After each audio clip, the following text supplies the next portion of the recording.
Laga hidup mati melawan Cina sudah di depan mata.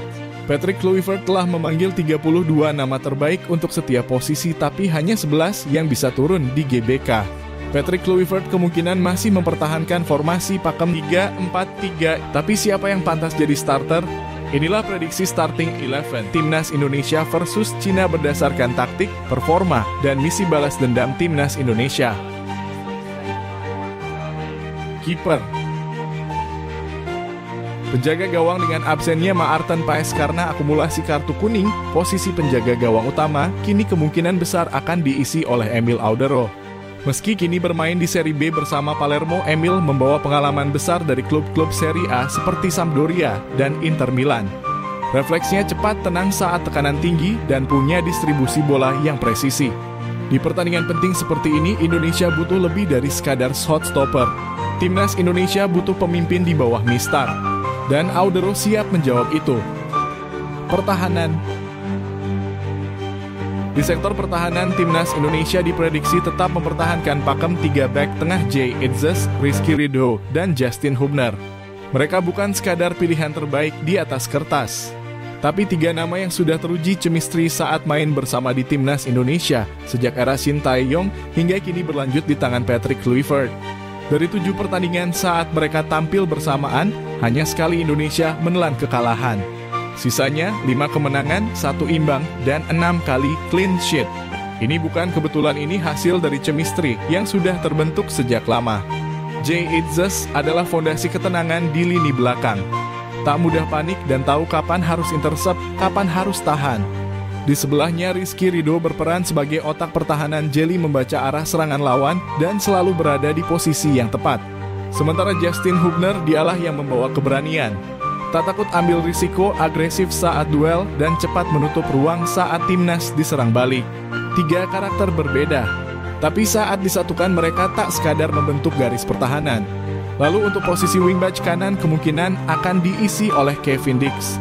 Punggawa baru Borussia Mönchengladbach adalah pemain dengan stamina luar biasa dan kecepatan tinggi. Ia tak hanya mampu bertahan, tapi juga piawai aktif dalam membantu penyerangan guna membongkar dari sisi kiri pertahanan lawan. Di sisi wingback kiri, Calvin Verdon adalah simbol konsistensi. Kiri alami dengan akurasi crossing yang berbahaya. Sejak debut ia selalu tampil stabil, punya daya jelajah tinggi, tangguh saat duel bertahan, tidak mudah dilewati, dan sering jadi opsi kejut dalam serangan balik. Gelandang. Di laga sepenting ini, absennya 1 pemain bisa mengubah segalanya. Dan kali ini, Timnas Indonesia harus kehilangan salah satu motor serangan terbaiknya, Marcelino Ferdinand. Gelandang muda milik Oxford United itu terpaksa absen akibat akumulasi kartu kuning. Padahal dia adalah pemain paling krusial yang dimiliki Indonesia dalam beberapa laga terakhir. Tanpa Marcelino, Patrick Kluivert harus merombak keseimbangan lini tengah. Dan pilihan paling rasional untuk menggantikannya adalah duet Joey Pelupes dan Tom Haye. Joey Pelupes adalah sosok gelap tapi vital. Gelandang bertahan sejati.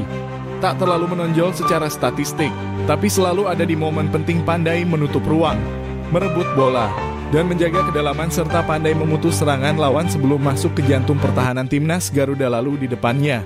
Sang otak Tom Haye, si playmaker dari Almer City, merupakan otak dari serangan Timnas atau seperti yang dijuluki oleh beberapa pengamat, The Professor. Tenang, taktis, dan pintar menata ritme. Bukan tipe flashy, tapi ketika bola ada di kakinya, permainan Timnas jadi lebih hidup, lebih terarah, lebih yakin.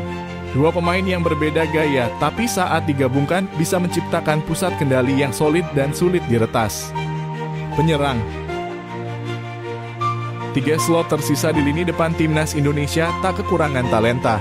Tapi dari semua nama, 3 pemain paling logis untuk turun dari menit awal adalah Egy Maulana Fikri, Ole Romani, dan Rafael Struijk.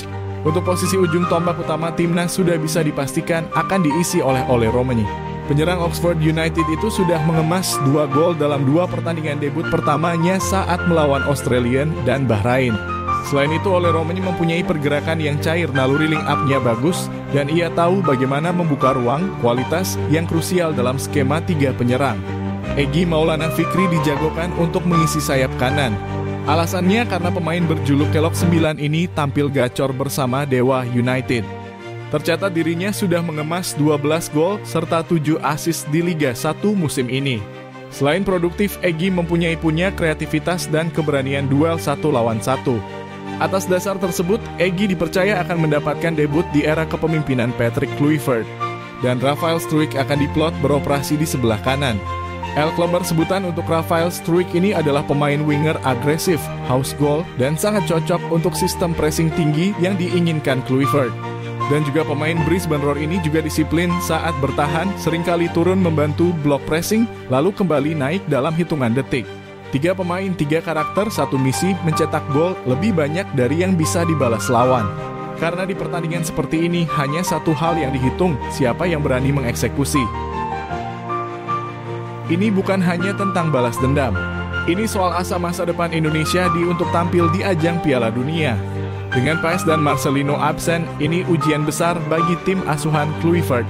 Tapi justru di saat seperti inilah, kita bisa lihat siapa yang benar-benar siap membela lambang Garuda di dada. Karena pertandingan besar hanya dimenangkan oleh mereka yang berani tampil sempurna. Menurut kamu, siapa yang paling layak jadi starter di laga ini?